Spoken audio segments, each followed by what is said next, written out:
Hello friends, class 6 भूगोल NCERT पढ़ने के बाद अब हम शुरू करेंगे क्लास 7 का भूगोल। एनसीईआरटी में क्लास 7 में पहला चैप्टर है भूगोल का पर्यावरण। तो पर्यावरण दोस्तों होता क्या है, यहाँ पर जो मैंने हाईलाइट किया है उसे आप पढ़ सकते हैं। जो कुछ भी अपने आसपास हम देखते हैं वो सब क्या है, पर्यावरण है। तो इसके बारे में हम टॉपिक को समझते हैं। एक स्कूल में क्या होता है, लंबी छुट्टियों के बाद जब रवि स्कूल जा रहा था तब उसने देखा कि उसके स्कूल के निकट के खेल के मैदान में खुदाई हो गई थी। वहीं एक मैदान उनके खेलने के लिए था। लोगों ने बताया कि वहां अनेक फ्लैटों वाली एक बड़ी इमारत बनेगी। जब रवि को समझ में आया कि मुलायम घास, गेंदे के फूल और तितलियों वाला विशाल मैदान अब हमेशा के लिए नष्ट हो चुका है तो उसकी आंखों में आंसू छलकने लगे। उसने यह बात अपने सहपाठियों को बताई। सुबह की सभा में प्रधानाचार्य ने भी बहुत उदासी से कहा, देखो कैसे हमारा पर्यावरण बदल रहा है। तो कक्षा में पहुंचकर रवि ने अपने शिक्षक से पूछा कि आखिर पर्यावरण है क्या। तब शिक्षक ने बताया, जो कुछ भी आप अपने पास देखते हो वो सब पर्यावरण है। अभी पर्यावरण में तो रवि ने पूछा तो इसका मतलब है कि हमारा स्कूल की बिल्डिंग, मेज, कक्षा में रखी कुर्सियां, यहाँ तक कि खुला मैदान, सड़क, कूड़ा करकट, मेरे दोस्त, ये सभी हमारे पर्यावरण के अंग हैं। तो शिक्षक ने कहा हाँ, लेकिन इसमें से कुछ वस्तुएं होती हैं जिनका निर्माण प्रकृति ने किया है, जैसे कि पर्वत, नदियां, पेड़ और प्राणी, और जबकि अन्य का निर्माण मानव ने किया है, जैसे सड़क, कार, कपड़े, किताब। यानी कि दो तरीके का पर्यावरण है, एक तो प्रकृति द्वारा निर्मित और एक है मानव द्वारा निर्मित। तो अभी आप समझ सकते हैं प्रकृति द्वारा निर्मित कौन सा पर्यावरण है और मानव द्वारा कौन सा है। इधर भी एक नज़र डालते हैं। पर्यावरण हमारे जीवन का मूल आधार है। यह हमें सांस लेने के लिए हवा, पीने के लिए जल, खाने के लिए भोजन और रहने के लिए भूमि प्रदान करता है। मानव इस प्राकृतिक पर्यावरण में कैसे परिवर्तन करता है।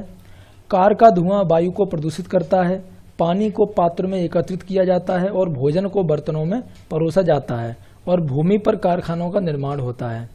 तो मानव कार, मिल, कारखानों एवं बर्तनों का निर्माण करता है। इस प्रकार से मानव प्राकृतिक पर्यावरण में परिवर्तन करता है। तो हम लोग क्या कर सकते हैं, प्राकृतिक पर्यावरण में परिवर्तन कर सकते हैं। अभी यहाँ पर इस चित्र में आप देखिए पर्यावरण के घटक कौन से हैं, और इन बातों को याद रखिए, आगे क्वेश्चंस में भी पूछे जाते हैं। पर्यावरण के 3 घटक हैं, एक तो है प्राकृतिक घटक, मानव निर्मित घटक और मानव। प्राकृतिक घटक में आते हैं जैसे कि सजीव मीन्स जिनमें जान होती है, जैसे कि हमारा जैव मंडल, और स्थल मंडल मीन्स पृथ्वी के ऊपर जो भी कुछ है, वायुमंडल और जल मंडल। तो ये हो गए प्रकृति के या पर्यावरण के प्राकृतिक घटक। फिर है पर्यावरण के मानव निर्मित घटक। तो उसमें इमारतें हैं, पार्क हैं जो मनुष्य बनाता है, पुल है, सड़क हैं, स्मारक है और उद्योग हैं। ये कुछ एग्जाम्पल्स हैं। आगे मानव जो तीसरा घटक है, तो मानव जो घटक है उसमें कोई व्यक्ति है, फिर उसका परिवार बनता है, समुदाय बनता है, अलग अलग धर्म के व्यक्ति होते हैं, शिक्षा दीक्षा होती है, और उनका आर्थिक जो स्थिति होती है और राजनीतिक स्थिति। तो ये सब क्या है, 3 घटक हो गए पर्यावरण के, प्राकृतिक घटक, मानव निर्मित घटक और मानव।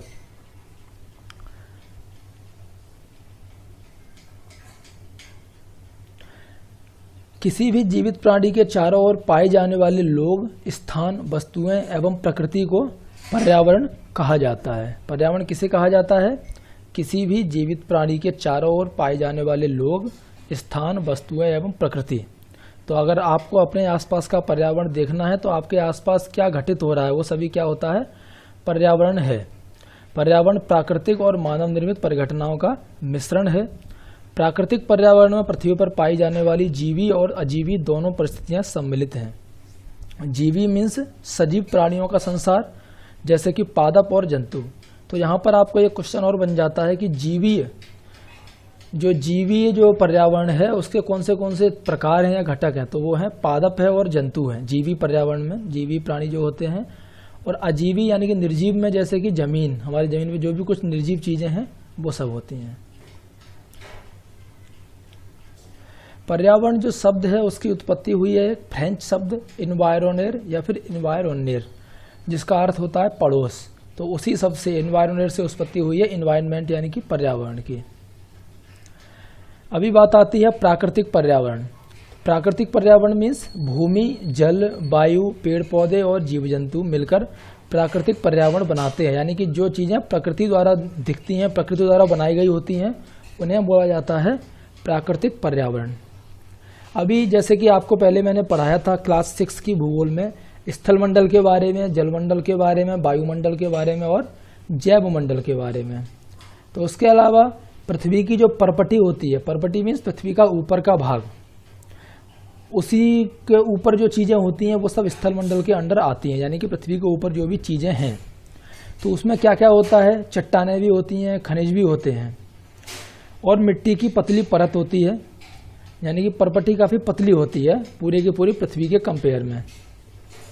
तो यहाँ पर जितनी भी चीज़ें होती हैं जैसे कि पहाड़, पठार, मैदान, घाटी, तो ये सभी के सभी स्थलमंडल के ही भाग होते हैं। तो स्थलमंडल आप किसे बोल सकते हैं, जहाँ पर हमें वन, कृषि और मानव बस्तियों के लिए भूमि, पशुओं को चरने के लिए घास स्थल जहाँ पर मिलता है, वो सब एरिया स्थलमंडल कहलाता है। और यह खनिज संपदा का भी एक स्रोत होता है। स्थलमंडल, जलमंडल, वायुमंडल, इन तीनों की परिभाषा आप अच्छे से समझ लें। स्थलमंडल मीन्स हमारी पृथ्वी के ऊपर के भाग में जो भी कुछ होता है वो सब स्थलमंडल के ही अंदर आता है। स्थलमंडल से ही हमें ये सब चीज़ें मिलती हैं, वन, कृषि, मानव बस्ती, ये सब चीज़ें कहाँ से मिलती हैं, स्थलमंडल। अब आप इस चित्र के द्वारा सही से समझेंगे। यहाँ पर दिखाया है पूरा का पूरा पृथ्वी के ऊपर जो घटनाएं होती हैं, जैसे कि यह है स्थलमंडल जहाँ पर घर बने हुए हैं, मैदान है, खेती हो रही है। ये जलमंडल है जहाँ पर पानी है, और ये ऊपर जहाँ पर जो हमारा प्लेन उड़ रहा है वो है वायुमंडल। अभी जो जैवमंडल होता है एक सीमित एरिया को जैवमंडल बोलते हैं, जहाँ पर ये सब चीज़ें मिलती हैं, यानी कि जीने के साधन होते हैं। तो ये जैवमंडल को एक सांकेतिक रूप में दिखाया है, जिसमें कि जलमंडल, स्थलमंडल, वायुमंडल सब कुछ एकत्रित है, सब कुछ उसमें है, उसे बोलते हैं जैवमंडल। अभी आप मोटा मोटा समझ लीजिए, जल के क्षेत्र को जलमंडल कहते हैं। यह जल के विभिन्न स्रोतों जैसे कि नदी, झील, समुद्र, महासागर आदि जैसे विभिन्न जलाशयों से मिलकर बनता है, जो कि सभी प्राणियों के लिए आवश्यक है। आपको बताया था मैंने, वही है। पृथ्वी के चारों ओर फैली वायु की पतली परत को बोला जाता है वायुमंडल। अब वायुमंडल में जो भी चीज़ें होती हैं वो बाहर क्यों नहीं उड़ती हैं, क्योंकि पृथ्वी का गुरुत्वाकर्षण बल अपने चारों ओर के वायुमंडल को थामे रखता है। यह सूर्य की झुलसाने वाली गर्मी एवं हानिकारक किरणों से हमारी रक्षा करता है। इसमें कई प्रकार की गैस, धूल कण एवं जलवाष्प उपस्थित रहते हैं। वायुमंडल में परिवर्तन होने से मौसम एवं जलवायु में परिवर्तन होता है। पादप यानी कि पौधे एवं जीव जंतु मिलकर जैवमंडल या सजीव संसार का निर्माण करते हैं। यह पृथ्वी का वह संकीर्ण क्षेत्र है जहां स्थल, जल एवं वायु मिलकर जीवन को संभव बनाते हैं। तो कहा जाए दूसरे शब्दों में तो जैवमंडल वो स्थान है या वो एरिया है जहां पर जीवन संभव है। अभी यहाँ पर एक जो शब्द है पारितंत्र, पर्यावरण तो आपने पढ़ लिया, लेकिन पारितंत्र क्या होता है। पारितंत्र में तंत्र के बारे में बात की है, यानी कि वह तंत्र, तंत्र मीन्स होता है एक पूरी श्रृंखला समझ लीजिए आप, या फिर एक दूसरे पर डिपेंड जो लोग होते हैं, जैसे कि हमारा परिवार। तो वह तंत्र जिसमें समस्त जीवधारी, जीवधारी मीन्स जो जीवन जीते हैं, सजीव हैं, आपस में एक दूसरे के साथ तथा पर्यावरण के उन भौतिक एवं रासायनिक कारकों के साथ परस्पर क्रिया करते हैं जिसमें वे निवास करते हैं। कहने का मतलब है पारितंत्र एक वह तंत्र है जिसमें जितने भी जीवधारी उस एरिया में रहते हैं वो एक तो एक दूसरे के साथ भौतिक और रासायनिक कारकों के साथ परस्पर क्रिया करते हैं, और दूसरा पर्यावरण के उन भौतिक और रासायनिक कारकों के साथ क्रिया करते हैं जिसमें वे निवास करते हैं। अब वो क्रिया करते क्या हैं, ऊर्जा और पदार्थ के स्थानांतरण के द्वारा। स्थानांतरण मीन्स ट्रांसफर के द्वारा, या तो ऊर्जा ट्रांसफर होती है या फिर पदार्थ। अभी यहाँ पर जैसे बताया है पारितंत्र के बारे में, पारितंत्र क्या है, हर जगह का अलग अलग हो सकता है। जैसे अगर हम अपने देश की बात करें तो कोई एक छात्र रहने वाला है केरल का और कोई एक छात्र रहने वाला है जैसलमेर का। तो केरल के पारितंत्र के बारे में वो बात करता है कि वहाँ पर मूसलाधार वर्षा हो रही होती है, हरे भरे खेत होते हैं, नारियल के बागान लगे रहते हैं।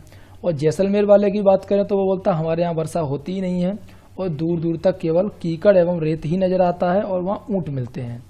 तो इसीलिए हर जगह का पारितंत्र अलग होता है। जैसे कि एक ये पारितंत्र के बारे में बताया गया है, यहाँ पर जितने भी जीवधारी हैं ये परस्पर एक दूसरे के साथ निर्भर हैं, क्रिया करते रहते हैं, और जो पर्यावरण की चीज़ें हैं उनके साथ भी क्रिया करते रहते हैं। जैसे ये एक तालाब का पारितंत्र इसमें दिखाया गया है। अभी बात करें हम पर्यावरण, मानवीय पर्यावरण, उससे पहले देख लीजिए यहाँ पर एक शब्द है वस्तु विनिमय पद्धति। वस्तु विनिमय पद्धति क्या होती है? जैसे कि अगर आप गांव में रहे होंगे तो गांव में देखते हैं जब कोई फल या सब्जियां बेचने वाला कोई आता है तो सिर्फ रुपए से सब्जियां नहीं देता है, वह अनाज के बदले भी सब्जियां देना स्वीकार करता है। तो उसे बोला जाता है वस्तु विनिमय पद्धति, यानी कि सामान के बदले में सामान देना। और इस बात को नोट कर लीजिए, प्रत्येक वर्ष 5 जून को विश्व पर्यावरण दिवस मनाया जाता है, यह आपको याद रहेगा। मानवीय पर्यावरण क्या होता है? मानव अपने पर्यावरण के साथ पारस्परिक क्रिया करता है और उसमें अपनी आवश्यकता के अनुसार परिवर्तन करता है। जो प्रारंभिक मानव था उसने स्वयं को प्रकृति के अनुरूप बनाया था।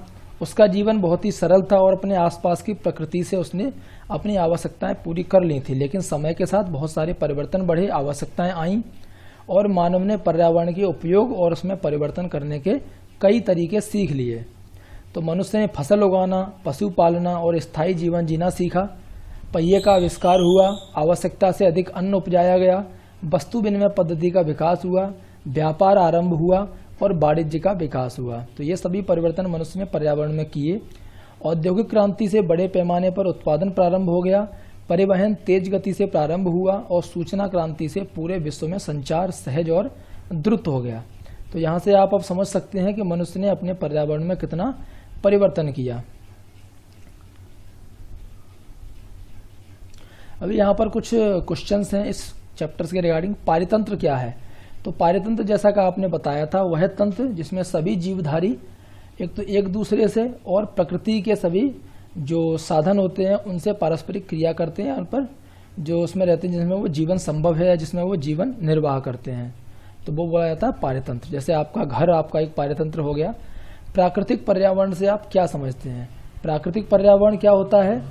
ऐसा पर्यावरण जो कि प्रकृति के द्वारा बनाया हुआ होता है, जैसे कि उसमें नदी, तालाब, ये सब चीज़ें आ जाती हैं। पर्यावरण के प्रमुख घटक कौन कौन से हैं? पर्यावरण के प्रमुख 3 घटक हैं, मानव निर्मित पर्यावरण, प्राकृतिक पर्यावरण और मानव। मानव निर्मित पर्यावरण के 4 उदाहरण दीजिए, जैसे कि बिल्डिंग्स बनाना, सड़क बनाना और कोई भी आप 4 उदाहरण ले सकते हैं, खेती करना, पशु पालना। स्थल मंडल क्या है? स्थल मंडल जहाँ से हमें वन, कृषि, खेती ये सब एरिया जो हमें मिलता है, घास, वो सब स्थल मंडल से ही मिलता है। जीवीय पर्यावरण के 2 प्रमुख घटक क्या हैं? पादप और जंतु। जैव मंडल क्या है? जैव मंडल वह सीमित क्षेत्र है जहां पर जीवन संभव है। अभी इसमें क्वेश्चन नंबर का को नहीं लेते हैं, इसमें थोड़ा सा डाउट है। क्वेश्चन नंबर खा लेते हैं। इनमें से कौन सा मानवीय पर्यावरण का घटक नहीं है? स्थल, धर्म और समुदाय। तो कौन सा है जो कि मानवीय पर्यावरण का घटक नहीं है? वो है स्थल। इनमें से कौन सा मानव निर्मित पर्यावरण है? पहाड़, समुद्र और सड़क। इनमें से कौन सा पर्यावरण के लिए खतरा है? पादप वृद्धि, जनसंख्या वृद्धि, फसल वृद्धि। तो वो है जनसंख्या वृद्धि। अभी आप इनको मैच कीजिए आपस में। जैव मंडल क्या है? वह है संकीर्ण क्षेत्र जहां स्थल, जल एवं वायु पारस्परिक क्रिया करते हैं। तो क 5 नंबर से हो गया मैच। वायुमंडल क्या है? वायुमंडल में आप देख सकते हैं पृथ्वी को घेरने वाली वायु की चादर। जलमंडल क्या है? जलीय क्षेत्र। पर्यावरण क्या है? जीवों एवं उनके परिवेश के बीच संबंध, या फिर हमारे आसपास। कौन सा होगा इसमें? पर्यावरण होगा हमारे आसपास का क्षेत्र। तो ये कुछ क्वेश्चन है इस चैप्टर से रिगार्डिंग। आपको चैप्टर कैसा लगा, समझ में आया? आगे के और चैप्टर्स के लिए आप बने रहिए मेरे साथ एग्जाम फीवर यूट्यूब चैनल पर।